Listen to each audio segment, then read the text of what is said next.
আসসালামু আলাইকুম। দেখেন আমরা গভীর সমুদ্র বন্দর মহেশখালী মাদারবাড়ি আমরা আসছি আজকে 3.5 বছর।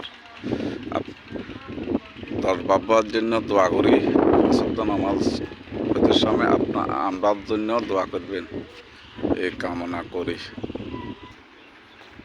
নোয়াখালীর